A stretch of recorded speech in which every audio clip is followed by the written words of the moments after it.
pero bueno, hay elecciones el domingo pasado en Coahuila e Hidalgo, y de repente, como decía Augusto Monterroso, el dinosaurio seguía ahí, revive el PRI, el dirigente nacional lo canta fanfarrias para recuperar la moral caída, la moral derrotada de la oposición, y particularmente el PRI, muy apoyado en las encuestas. Parece que se da un voto útil, sin embargo hay un gran abstencionismo, pero la lectura que se da a nivel nacional, porque cada estado tiene sus propias peculiaridades, es que el imbatible tsunami morenista, López Obradorista, pues ya entró en una etapa de crisis, y esto al mismo tiempo en que en que Muñoz Ledo y Mario Delgado se están dando hasta con la cubeta en una escisión enorme para un partido que apenas lleva 2 años en el poder. ¿Cómo lo ves, Juan José? Mira, en primer lugar hay que considerar que las dos elecciones son atípicas. Son lo que se les conoce como elecciones huérfanas. O sea, eso está demostrado, por eso pugnamos porque se homologaran en una sola fecha todas las elecciones, porque de esta manera se estimulaba la participación, había ahorro presupuestal, se vigilaban unos a otros los órganos. Entonces, una elección en donde solamente se va a elegir, perdón la redundancia, al Congreso local, pues evidentemente no atrae a la ciudadanía. Entonces, tenemos un abstencionismo brutal. Y esto hace posible la manipulación del partido que está en el poder. Esta reforma la hizo Humberto Moreira, porque Humberto Moreira tenía pánico de un Congreso que fuera contrapeso a su gobierno y a su poder. Entonces modificaron, lo hicieron desafortunadamente en muchos estados con el propósito de manipular, y les funciona. Por eso es atípica. Me parece bien que el PRI salga y diga pues que tiene vida y que ahí está, pero me parece que siendo los dos gobiernos priistas, en Coahuila se elige solamente diputados locales y ganan los 16 distritos, pues eso no es para presumir, esa es la vieja máquina aplanadora. Y lo mismo en el caso de Hidalgo. O sea, Hidalgo tiene una fama bien ganada por muchos años de caciquismo. Son dos estados que no han conocido alternancia. Ha gobernado el PRI siempre. Y en el caso de Hidalgo solamente iba a elecciones municipales. De cualquier manera, tampoco me estoy justificando o pretendo ocultar que el PAN tuvo un tropiezo importante que ojalá y la dirigencia nacional se preocupe, porque sí hay problemas internos que no podemos ocultar ni soslayar. Y si nos queremos preparar con todo hacia el 21, pues la dirigencia debe hacer un esfuerzo.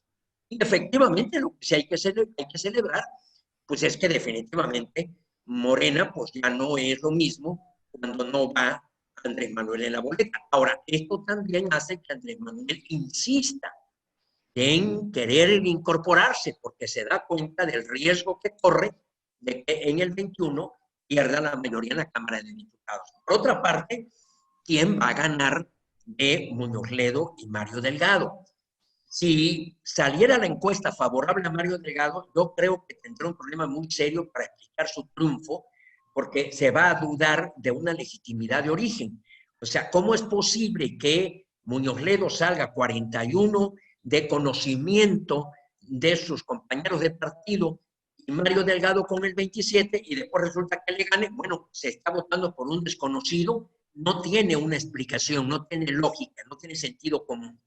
Y si llegara a ganar Muñoz Ledo, ahí viene un problema, porque Muñoz Ledo y Andrés Manuel son dos personalidades que tocan, son antípodas.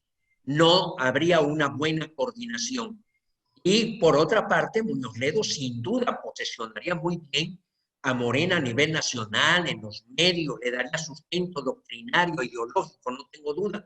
Pero la operación política para postular presidentes municipales, diputados locales, diputados federales, todo lo que va a estar en juego, 15 gobernaturas, todo lo que va a estar en juego el año próximo, sí, ya no le veo los atributos de la paciencia, ni la sensatez, ni la prudencia, sabiduría al final de cuentas para que la pueda llevar a cabo Muñoz Ledo. Y también si llegara a ganar Mario Delgado, yo vería una confrontación con Citlali Hernández, porque Citlali llega por otra vía. O sea, adoptaron una legislación que les está dañando. Pero por otra parte, yo la falla más grave que le veo a Morena, y ahora se manifestó el día domingo, es que no hay una serie de principios, no hay una doctrina, no hay un decálogo básico que le dé cohesión. Es un partido al que la gente le tocó la puerta y admitieron a todo mundo, y todo el mundo fue para allá porque veía que era la tendencia ganadora, dado el efecto Andrés Manuel, después de más de 20 años de andar en campaña en todo el país.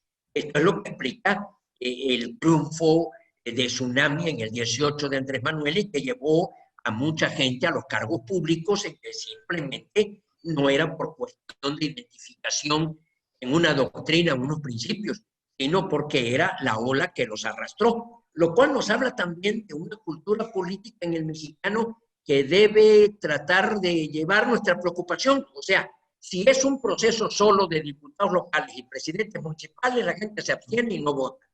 Y si nos vamos al otro extremo, que va en conjunto, entonces el señor hoy presidente le dice voten en línea, voten por los 6, y resulta que llega gente que ni siquiera el ciudadano identifica por quién votó, porque se siguió en línea. Esto nos está hablando de una muy deplorable cultura política. Perdón porque me explayé mucho más de lo prudente y de lo sensato, pero ustedes siempre han sido generosos y consecuentes conmigo. Bueno, yo tengo una lectura. Si la elección hubiera sido simultáneamente en Yucatán, Guanajuato y Querétaro, el PAN hubiera arrasado en esos estados. Yo no veo que el PAN esté saliendo perdedor en esta elección. Lo que veo es un voto útil de la gente que salió a votar y le reforzó al PRI su votación. Un abstencionismo quizá de gentes que votaron por López Obrador y que están en el desencanto y prefirieron castigarlos con un no voto antes que votar por otro partido. Y bueno, lo que mucha gente decía en redes sociales, nunca en mi vida imaginé que iba a festejar un triunfo del PRI.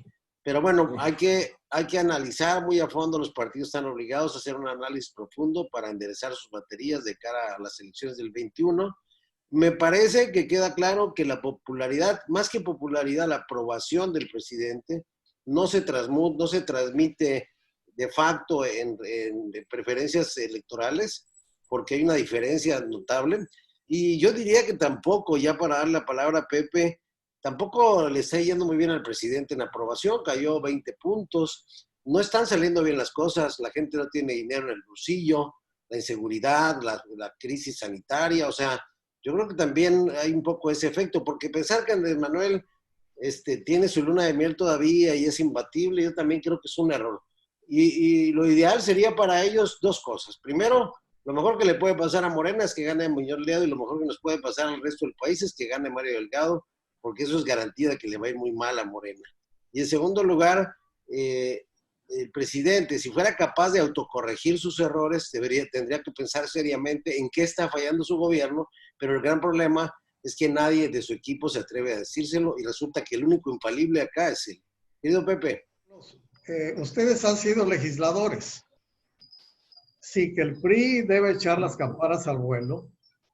Creo que las elecciones se ganan por estructura, organización, financiamiento, liderazgo y, por supuesto, la calidad, la afiliación de los gobernadores en cada entidad de la República.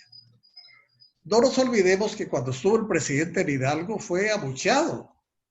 Lo tuvieron que proteger ahí de una manera muy visible, muy evidente, fue casi agredido.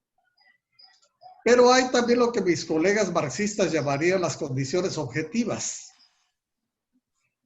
Andrés Manuel redujo el financiamiento al campo que tenía en 2019 el presupuesto 65,000 millones de pesos. Le redujo 19,000 millones de pesos y a pesca le quita el 70% del presupuesto.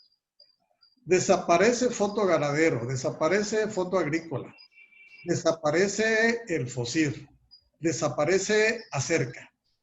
Entonces, esto, aunado a la decepción que sin duda, a mi juicio, hay hacia Andrés Manuel, hacia sus políticas, incluido pues el abandono a las micro, pequeñas, medianas empresas, el abandono, la falta de medicamentos a niños con cáncer, el Seguro Popular de Salud que no logró para nada sustituirlo con ese famoso Instituto para el Bienestar.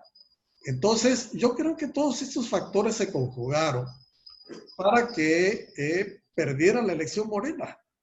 No es únicamente que hayan sido los gobernadores priistas. Creo yo que hubo franjas muy importantes de sectores clase medieros, incluso de sectores, digamos, económicamente más vulnerables, con un mínimo que al faltarles el recurso para llevar alimentos a su casa y al faltarles también el medicamento para atender a sus hijos, pues todo esto prende y crece. Y esto creo yo que conspiró en contra de la misma política social de Andrés Manuel.